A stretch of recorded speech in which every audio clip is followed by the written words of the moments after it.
नमस्कार, स्वागत है आप सभी का हमारे इस कार्यक्रम आयुष्मान भारत में। मैं हूं अनुप्रिया। इस आधुनिक जीवन शैली की रफ्तार में या साधारण शब्दों में कहें तो इस भागती दौड़ती ज़िंदगी में स्वास्थ्य का विषय ही मानो बहुत पीछे छूट गया था। लेकिन बीतते समय के साथ जिस तरीके से जिस रफ्तार में ये विषय हमारे सामने आया है वो भी काबिले तारीफ़ है। अगर उदाहरण के तौर पे लें तो आज़ादी के बाद से ही हमारे देश के हर एक नागरिक ने अपने शरीर की क्षमता से बढ़कर कार्य किया है ताकि हमारा जो देश है वो मजबूत देशों की सूची में शामिल हो सके। लेकिन इस कार्य को करते करते हम ये भूल गए कि जिस शरीर के माध्यम से हम ये कार्य कर रहे हैं उस शरीर के प्रति हमारी कुछ अपनी जिम्मेदारियां बनती है। मानते हैं कि ज़िंदगी में सफल होना बहुत ज़रूरी है, लेकिन उस सफलता को भोगने के लिए आपके पास एक अच्छा स्वास्थ्य होना भी उतना ही ज़रूरी है। ये बात की गहराई को समझ रहे हैं हमारे माननीय प्रधानमंत्री, तभी तो उन्होंने आयुष्मान भारत जैसी योजना की शुरुआत की ताकि हमारे देश के वो लोग जो अपने शरीर से बढ़कर कार्य तो कर रहे हैं लेकिन अगर कभी बीमार पड़ जाते हैं तो वो डर से अस्पताल नहीं जा पाते। वो सोचते हैं कि कहीं उनकी जो जमा पूंजी है वो उनके बीमारियों के इलाज में खर्च ना हो जाए। उनकी इस परेशानी को दूर करते हुए आयुष्मान भारत योजना आप सभी के सामने है। अगर आप इस योजना का लाभ उठाना चाहते हैं तो बस आपको अपने नज़दीकी पंजीकृत अस्पताल में जाना है। वहाँ पर आपको एक गोल्डन कार्ड बना कर दिया जाएगा जिस कार्ड के ज़रिए आप प्रति वर्ष 5 लाख रुपए तक का इलाज मुफ्त में करवा सकते हैं। आज के इस कार्यक्रम में हम आप सभी को ले चलेंगे झारखंड के धनबाद के सदर अस्पताल, जहां हम मिलेंगे कुछ ऐसे ही लाभार्थियों से जो आयुष्मान भारत योजना का भरपूर लाभ उठा रहे हैं और अपनी ज़िंदगी से बीमारियों को दूर भगा रहे हैं। झारखंड में आयुष्मान भारत योजना का लाभ लोगों को मिल रहा है। पिछले 4 वर्षों से चल रही इस योजना से अभी तक 38 लाख परिवार के 94 लाख लोगों को जोड़ा गया है। राज्य में आयुष्मान भारत योजना से करीब 863 अस्पताल जुड़े हैं, जिसमें सरकारी और निजी अस्पताल शामिल हैं। सदर अस्पताल में आयुष्मान योजना की सभी सुविधाएं दी जा रही हैं। इससे मरीजों को अपने ही शहर में बेहतर इलाज मिल रहा है। योजना से जुड़कर सैकड़ों मरीज लाभ ले रहे हैं और संतुष्ट होकर घर जा रहे हैं। सदर अस्पताल धनबाद में भर्ती मरीज इस महत्वाकांक्षी योजना का लाभ उठा रहे हैं। आर्थिक रूप से कमजोर लोगों को नया जीवन मिल रहा है। योजना के तहत अब मरीज बीमारी के इलाज में हिचकिचाते नहीं हैं। उनको यह पता है कि उनके पास 5 लाख रुपये तक का बीमा कार्ड उपलब्ध है। बड़ी बीमारी की पुष्टि होने पर भी इलाज के खर्च की चिंता नहीं होती है, क्योंकि उनको पता है कि महंगा इलाज भी इस योजना से जुड़ा हुआ है। वहीं सरकार ने इस योजना से जुड़ने के लिए प्रक्रिया को भी और आसान बना दिया है। जन आरोग्य योजना यानी आयुष्मान भारत योजना, इस योजना के तहत देश के गरीब, वंचित और कमज़ोर तबके के लगभग 50 करोड़ लोगों को 5 लाख रुपए तक का स्वास्थ्य बीमा का लाभ मिलता है। इसी सेगमेंट में आज हम आ चुके हैं धनबाद जिले के सदर अस्पताल में, जहां हम बातें करेंगे यहाँ के लाभार्थियों से, यहाँ के डॉक्टर से, यहाँ के नर्स से और जानेंगे कि स्वास्थ्य बीमा का लाभ यहाँ के लाभार्थियों को किस प्रकार मिल रहा है। आयुष्मान भारत कार्ड योजना जो है प्रधानमंत्री की बहुत ही महत्वाकांक्षी योजना है। इस योजना के तहत जो है लाल कार्डधारी निर्धन बीपीएल वाले जिनका 72,000 सालाना में आमदनी है वो सभी व्यक्ति इससे लाभ पाते हैं और इसमें कई बीमारियों का जहाँ जहाँ आयुष्मान भारत से इम्पैनल सरकारी या प्राइवेट संस्था है उनका मुफ्त इलाज होता है। इसके लिए आयुष्मान कार्ड जो बनाए जाते हैं, आयुष्मान कार्ड हर प्रज्ञा केंद्र में बनता है, हमारे सभी सरकारी संस्थान में बनता है। अभी तक काफ़ी लोगों को हमने आयुष्मान कार्ड बनवाया है। हमारे जितने भी सीएचसी हैं सभी आयुष्मान कार्ड से जुड़े हुए हैं और उसमें जो रोगी जो आते हैं उनको भर्ती किया जाता है और उसको आयुष्मान कार्ड के तहत उसका इलाज किया जाता है। उसमें हमारा टुंडी सामुदायिक स्वास्थ्य केंद्र भी है जहां तमाम तरह के स्वास्थ्य की बेसिक सहूलियत वाली इलाज की सुविधाएं वहां उपलब्ध हैं। वहां हमारा एमटीसी भी है जहां कुपोषित बच्चों को भी भर्ती किया जाता है, उनका भी इलाज आयुष्मान भारत के तहत होता है। हमारा सदर हॉस्पिटल जो है वो अभी इस स्थिति में आ रहा है कि अभी आयुष्मान कार्ड अभी हम लोग जल्द ही यहाँ आयुष्मान सेवा यहाँ तुरंत शुरू करने जा रहे हैं, क्योंकि यहाँ भी रोगी कल्याण समिति का गठन नहीं हुआ है जो एक विगत दिनों से प्रयासरत थे हम लोग। अब 1 हफ्ते के अंदर हम लोग इसको आयुष्मान कार्ड यहाँ भी शुरू करवा देंगे। सब जगह आयुष्मान कार्ड बनाने के लिए आयुष्मान मित्र है, ये प्रशिक्षित लोग हैं जो रोगियों का वहीं कार्ड बना सकते हैं। अगर रोगी कार्ड लेके नहीं आता है, केवल अपना राशन कार्ड लेके आता है, तो भी हम लोग अपने सामुदायिक स्वास्थ्य केंद्र में या जो भी आयुष्मान इम्पैनल हॉस्पिटल है उनका कार्ड बनवा देते हैं और उनको स्वास्थ्य सुविधाएँ प्रदान की जाती हैं। अस्पताल के सिविल सर्जन तथा डॉक्टरों ने बताया कि आयुष्मान योजना प्रारंभ होने से आर्थिक रूप से कमजोर लोगों को बहुत लाभ मिल रहा है। लोग हल्की समस्या होने पर भी सीधे अस्पताल पहुंच जाते हैं, जिससे समय पर उनको इलाज मिल जा रहा है। इलाज के अलावा अस्पताल से दवा, उपकरण, ब्लड जांच और ज़रूरत पड़ने पर खून भी उपलब्ध कराया जाता है। अल्ट्रासाउंड, एक्सरे सहित कई सुविधाएं मरीजों को उपलब्ध कराई जा रही है। लाभुकों का आत्मविश्वास बढ़ा है क्योंकि उनको इस योजना की जानकारी हो गई है। एक लाभुक इस योजना का लाभ पाने के बाद दूसरे लोगों को बताता है कि यह योजना सही में कितना फ़ायदेमंद है।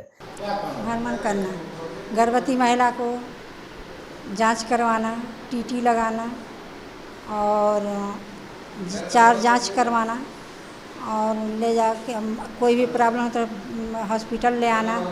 अगर दर्द भी अगर उसका पेन होने लगा तो हॉस्पिटल ले आना, एम्बुलेंस को कॉल करेंगे, एम्बुलेंस लेकर के हॉस्पिटल ले आना, भर्ती करवाना, फिर उसको छुट्टी करवाना, बच्चा को BCG लगवाना, फिर छुट्टी करवा के ले जाना, फिर उसको 42 दिन देखभाल करना है हम लोगों को।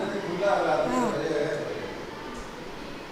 तो लोग गाँव में पूरी हर घर में आप जाकर के महिला से बात करते हैं, सबसे बात करते हैं, तो लोगों का सदर अस्पताल में आने के लिए कितना जागरूक कितना है, लोग आना चाहता है कि नहीं आना चाहता है। किस तरह उनको मोटिवेट करते हैं, किस तरह उनको बताते हैं सदर हॉस्पिटल चलो तुम्हारी सारी व्यवस्था हो। हम लोग से बोलते हैं कि सदर हॉस्पिटल में हर चीज़ का व्यवस्था है, कोई परेशानी नहीं है। जांच का भी सारा व्यवस्था है, डॉक्टर लोग भी सारा हैं और ये डिलीवरी भी अच्छा से होती है। हाँ, मैडम लोग भी ज़्यादा हैं यहाँ पे, माने हर चीज़ का यहाँ सुविधा है। चलिए, अगर हम सुविधा की बात करें तो क्या क्या सुविधा मिला पाते हैं? सुविधा सर गाड़ी भी है, गाड़ी भी मिलता है और यहाँ भी मैडम लोग भी मौजूद रहती हैं, लापरवाही भी नहीं होता है। तुरंत ले आए, तुरंत भर्ती किए, तुरंत देखभाल करने शुरू कर दिए। हाँ, ये सारे सुविधाएं हैं। लेकिन गाँव की महिला को इतना पढ़ी लिखी नहीं रहती है। तो उन लोग को समझाया जाता है कि घर में मत डिलीवरी करवाइए, हॉस्पिटल में करवाइए। हॉस्पिटल में करवाइएगा तो आपका बच्चा का जन्म प्रमाण पत्र भी बन जाएगा, आपको पैसा भी मिलेगा और मान लीजिए कि बच्चा सुस्त पड़ गया तो वहाँ हर सुविधा है, वहाँ ऑक्सीजन भी है। मान लीजिए कि आपका ब्लडिंग ज़्यादा होने लगा तो घर में क्या सुविधा है, डॉक्टरिंग क्या कर सकती है, वहाँ तो हर सुविधा है, आपको ब्लड भी चढ़ सकता है। हैं? हाँ, व्यवस्था है PMCH में। तो इसी तरह हम लोग समझा बुझा के तो ले आते हैं। जी जी, हम सब पेशेंट को हॉस्पिटल ले आती हूँ, केंदुआडी ले जाती हूँ, यहाँ ले आती हूँ, PMCH ले आती हूँ, जहाँ रेफ़र करती हैं लोग मैडम वहाँ लेके भी जाती हूँ। अगर नहीं रहता है तो अगर नहीं वहाँ का मान में अगर पेशेंट बोलता है कि हम प्राइवेट में जाएंगे तो प्राइवेट में भी लेके जाती हूँ। हाँ जी जी, आयुष्मान भारत में कितना का हम आँख सर्जरी करवाएं। हाँ, आयुष्मान भारत में जी या किसी का पथरी है, ये है वह, तो सब ले करके जाती हूँ, आयुष्मान भारत से करवाती हूँ, उसमें पैसा नहीं लगता। जी, अभी भी लोग ऐसे होंगे जो कार्ड नहीं बनाए होंगे। 2-4 ठो है कि नहीं बनाए, बाकी सब बनवा लिए। गरीब लोगों के लिए आयुष्मान भारत का जो कार्यक्रम चल रहा है कैसा लगता है? अच्छा लगता है सर, सब तो आयुष्मान भारत कार्ड से सब काम करवा रही हूँ। हाँ, बहुत अच्छा है। हाँ, जो गाँव में कुपोषित बच्चा हो जाता है उसको क्या करते हैं? जो घर में बच्चा हो जाता है, कुपोषित बच्चे जो कमजोर हो जाता है, जो कुपोषित बच्चा था कमज़ोर हो जाता है, उसको हम लोग ज़्यादा से ज़्यादा उसको ध्यान रखते हैं और हॉस्पिटल में भी ले आते हैं, सलाह देते हैं कि हॉस्पिटल में ले चलिए। अस्पताल की नर्स तथा आयुष्मान मित्र ने बताया कि वह लाभुकों को हर संभव मदद करते हैं। मरीज और उनके परिजन से आते ही पूछ लिया जाता है कि वह आयुष्मान भारत योजना का लाभार्थी है या नहीं। लाभार्थी नहीं होने पर उनका इलाज तत्काल इस योजना से जोड़कर शुरू कर दिया जाता है। अगर गोल्डन कार्ड नहीं होता है तो हम मरीज का इलाज शुरू करवा देते हैं। परिजन से आवश्यक प्रक्रिया पूरी कराकर योजना का लाभ भी देने लगते हैं। आयुष्मान भारत योजना से जोड़ने के लिए जागरूकता कार्यक्रम भी आयोजित करते हैं। पेशेंट जो भी आता है उसको पहले हम लोग डॉक्टर से ओपीडी में दिखाते हैं कि वो भर्ती करने लायक है या फिर ऐसे दवा लेके जाने लायक है। तो हर तरह का पेशेंट आता है। अभी तो हम लोग का गायनी भी शुरू हो गया है और सिजेरियन भी शुरू हो गया है। तो हम लोग और सर्जरी भी हो रहा है, ऑर्थो में भी शुरू है, आई का भी शुरू है, हर तरह का ओपीडी भी शुरू है और इंडोर और आउटडोर दोनों शुरू है। ज़्यादा तो हम लोग के पास देखिए, क्योंकि डिस्ट्रिक्ट हॉस्पिटल है और महिलाओं के सुविधा मिलेगा तो गायनी ही आएगा। लेकिन क्या है कि पहले तो 2 साल ये कोविड में चला। अब कोविड के बाद हम लोग गायनी को स्टार्ट कर पाए हैं डॉक्टर राजकुमार सर। तो अभी हम लोग को गायनी मतलब स्टार्ट हुए बहुत ज़्यादा दिन नहीं हो रहा है। CS सर हम लोग का सपोर्ट किए, गायनी किसी तरह स्टार्ट करवाएं। तो हम लोग के पास सुविधा थोड़ा कम भी था, लेकिन ठीक है, फिर भी हम लोग काम करते हैं और कोशिश करते हैं कि ज़्यादा से ज़्यादा पेशेंट को सेवा दे सके, सुविधा दे सके। तो पेशेंट जब आपके पास आते हैं, हाँ, जब डॉक्टर का काम है तो देख लेना, प्रिस्क्रिप्शन कर देना, हाँ, एडमिट कर देना, हाँ। उसके बाद हम क्या करते हैं, एकदम मेरी होती है और मेरा जूनियर भी रहते हैं। हाँ, पूरा टीम रहता है, टीम के, हाँ हाँ एकदम। पेशेंट को जैसे मान लीजिए कि कोई पेशेंट आया, ठीक है, मान लीजिए लूज मोशन लेके आया, ठीक है, तो लूज मोशन वाले को हम लोग पहले एडमिट करते हैं, सारा उसका जो भी ट्रीटमेंट रहता है चालू करते हैं। उसके बाद हम लोग का जांच का सुविधा थोड़ा नहीं है यहाँ, तो जितना टेस्ट रहता है SRL में हम लोग करवाते हैं, क्योंकि वहाँ कुछ छूट भी मिलता है। फिर हम लोग राउंड अप करते हैं, फॉलो अप करते हैं कि मॉर्निंग में कैसा रहा पेशेंट, इवनिंग में कितना ग्रोथ किया, नाइट तक कितना ग्रोथ किया।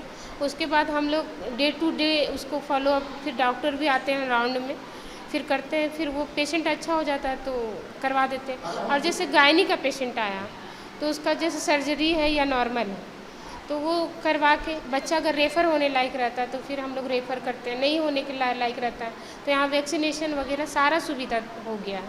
तो हम लोग सब कुछ करते हैं। 24 आवर में हेपेटाइटिस का भी टीका लगवाते हैं हम लोग।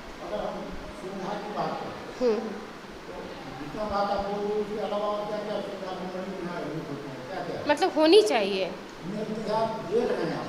और सुविधा तो हम लोग पेशेंट को मतलब जांच, खाना पीना, ठीक है, रहना और छुट्टी तक, एडमिट से लेके पूरे डिस्चार्ज तक हम लोग पूरा व्यवस्था करवाते हैं। एम्बुलेंस से कोशिश करते हैं उसका घर तक भेजने की, एडमिट से लेके घर तक उसको जाने का सुविधा देते हैं। एक बात बताइए, आयुष्मान भारत का कार्यक्रम चल रहा है, हाँ हाँ सर, पता है। पहले लोग सरकारी हॉस्पिटल में आने से डरते थे, हाँ हाँ, वहाँ जाएंगे इलाज होगा नहीं होगा, हाँ सरकारी हॉस्पिटल है। हाँ लेकिन आयुष्मान भारत को आने के बाद हाँ तो क्या देख रहे हैं, मरीज की कितनी बढ़वार हुई है, कितना मरीज बढ़ गया है। मरीज़ का संख्या भी बढ़ गया सर। और आयुष्मान भारत बहुत सुविधा देती है, क्योंकि उसमें एक तो ट्रीटमेंट का पूरा मतलब मेडिसिन का पैकेज अच्छा मिल जाता है। डॉक्टर भी मतलब पूरा अपने अंडर उसको रख के पूरा का पूरा ट्रीटमेंट अच्छे से करते हैं। तो इससे मरीज़ का भी संख्या बढ़ा और मरीज़ को बहुत मतलब राहत है। गरीब पेशेंट लोग के लिए तो बहुत राहत है सर।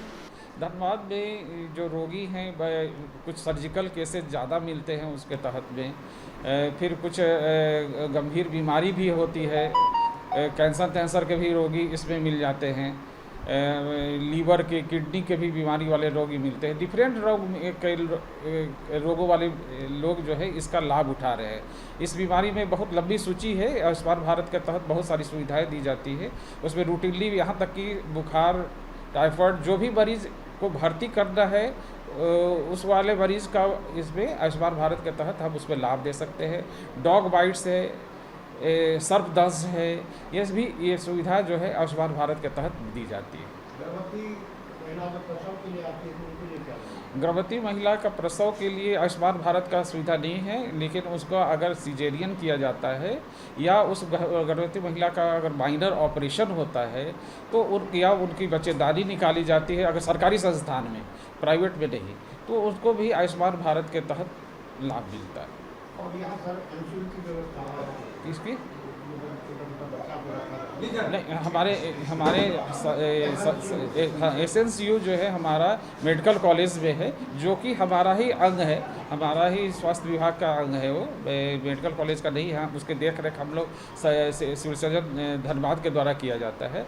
यह सदर हॉस्पिटल में भी एसएनसीयू के लिए प्रस्तावना आ गई है और यहाँ में बहुत जल्दी 20 बेड का एसएनसीयू कार्यरत हो जाएगा। तो आपने देखा कि आयुष्मान भारत को सफल बनाने के लिए हर स्तर पर प्रयास जारी है। चिकित्सक और स्वास्थ्य कर्मी अपना फर्ज अदा कर रहे हैं। जागरूकता अभियान चलाया जा रहा है ताकि ज़्यादा से ज़्यादा लोग इस योजना से जुड़ें।